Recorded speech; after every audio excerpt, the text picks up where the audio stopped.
Mi suegra me robó el negocio y mi esposo le ayudó a falsificar mi firma.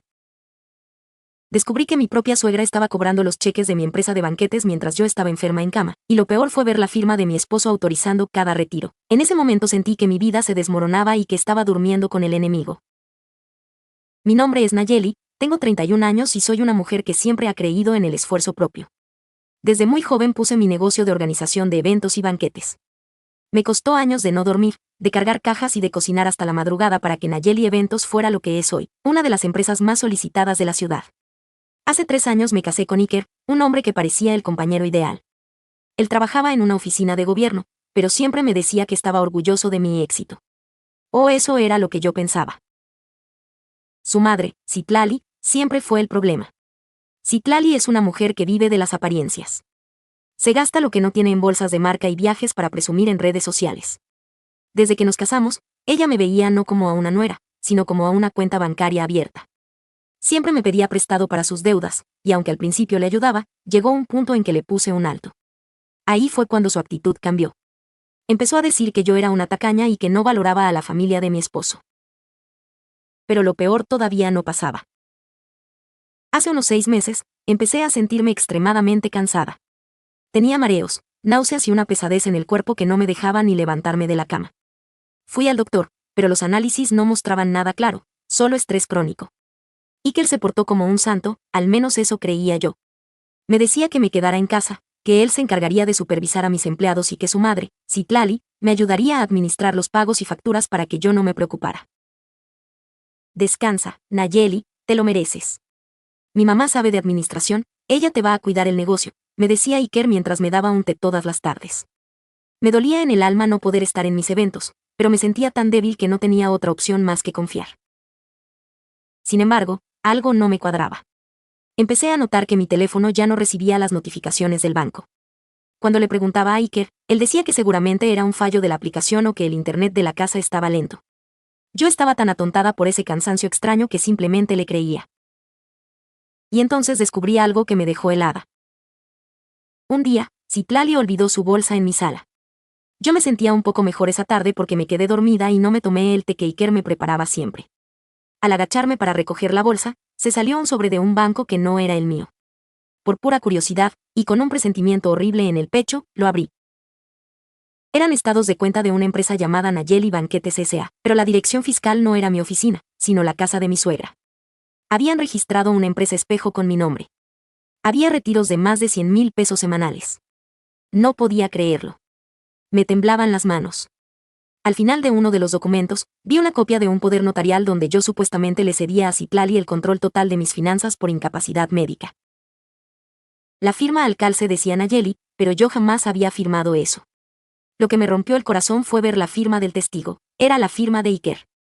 Mi esposo había testificado que yo firmé ese documento frente a un notario, cuando en realidad yo estaba dopada en mi habitación. Ahí fue cuando todo se volvió peor. Decidí no decir nada. Me arrastré de vuelta a mi cama y fingí que seguía dormida cuando escuché que Iker llegaba. Lo observé desde la puerta entreabierta. Lo vi hablando en voz baja con su hermano, Tiago. Tiago es un tipo que nunca ha trabajado, siempre metido en problemas de apuestas. Ya casi tenemos lo suficiente para pagar la deuda de Tiago. Mamá dice que con 2 eventos más de los grandes podemos cerrar la cuenta de Nayeli y decir que el negocio quebró por su enfermedad, escuché decir a Iker. ¿Y qué vamos a hacer con ella? No puede estar dormida para siempre, preguntó Tiago. No te preocupes, mamá ya habló con un contacto en una clínica de reposo. En cuanto el negocio esté vacío, la vamos a internar diciendo que tuvo un colapso nervioso por el estrés. El doctor ya está pagado, respondió mi esposo con una frialdad que me dio escalofríos. Se me hizo bolas el estómago. Mi esposo no solo me estaba robando con su madre, estaban planeando encerrarme para terminar de saquear lo que construí con tanto sudor. No podía creer que el hombre con el que compartía mi cama fuera capaz de semejante atrocidad. Híjole, saqué fuerzas de donde no tenía. Esa noche, en lugar de tomarme el té, lo tiré en una planta y me mantuve alerta. En cuanto se durmieron, entré al estudio de Iker. Busqué en su computadora y encontré correos electrónicos donde planeaban todo.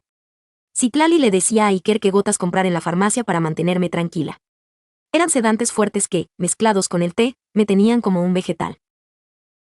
Me cayó el 20 de que si no actuaba ya, terminaría en un psiquiátrico o peor. A la mañana siguiente, Fingí que me sentía muy mal y les pedí que me dejaran sola. En cuanto se fueron, llamé a mi contadora de toda la vida y a una abogada que es una fiera en temas de fraude. Les pedí que vinieran a la casa de inmediato. Cuando revisamos los movimientos, la magnitud del robo era impresionante.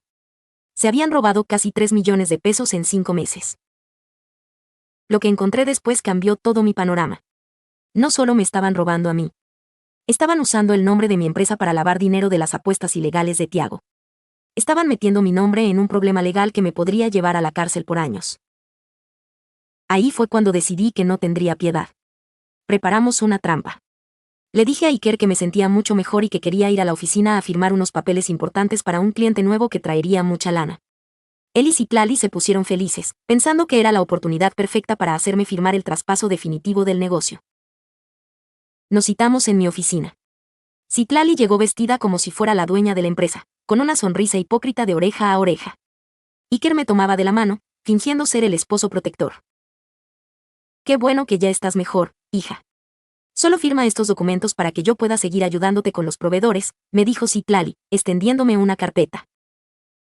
Claro, Citlali, pero antes, quiero que conozcan a alguien, dije yo, recuperando mi voz firme. En ese momento, salieron de mi oficina mi abogada y 2 agentes de la fiscalía. Las caras de Iker y su madre pasaron del triunfo al terror absoluto en un segundo. Nayeli, ¿qué es esto? Es una broma, ¿verdad?, tartamudeó Iker. No, Iker. Lo que es una broma es tu matrimonio. Aquí tengo los videos de la cámara de seguridad que instalé ayer, donde se ve cómo le pones las gotas a mi té. Y aquí tengo las pruebas de la falsificación de mi firma, le dije, tirando los papeles sobre la mesa. Citlali intentó gritar, dijo que yo era una malagradecida, que ella solo quería salvar mi negocio porque yo estaba loca. Pero la abogada le mostró las órdenes de aprehensión. Tiago ya había sido detenido en su casa minutos antes con las pruebas de lavado de dinero. Me dolió en el alma ver a Iker siendo esposado. No podía creerlo, todavía lo amaba un poco, pero el odio y la decepción eran más grandes. Él lloraba y me suplicaba que no lo hiciera, que su madre lo había obligado. Tuviste muchas oportunidades para decirme la verdad, Iker. Preferiste verme morir lentamente en esa cama con tal de tener dinero fácil, le dije mientras veía cómo se lo llevaban. El proceso fue agotador. Tuve que declarar muchas veces y enfrentar las críticas de algunos familiares de él que decían que exageré. Pero al final, la justicia se hizo presente. Citlali e Iker fueron sentenciados a 8 años de prisión por fraude, falsificación de documentos y administración de sustancias nocivas. Tiago recibió 12 años por el tema de lavado de dinero. Logré recuperar mi empresa, aunque tuve que trabajar el triple para limpiar mi nombre ante el fisco. Me quedé helada al principio, pensando que no podría sola, pero hoy, mi negocio es más grande que nunca. Vivo sola, tranquila, y no acepto ni un vaso de agua de nadie sin antes revisar qué tiene. La traición de la persona que amas es un veneno que tarda en salir del sistema, pero la satisfacción de verlos pagar por su ambición es el mejor antídoto. Mi vida cambió, sí, pero ahora es real. Ya no hay tés especiales, ni firmas falsas, ni suegras que pretendan ser dueñas de lo que a mí me costó la vida construir. Final cerrado, ellos en la cárcel y yo, siendo la única dueña de mi destino.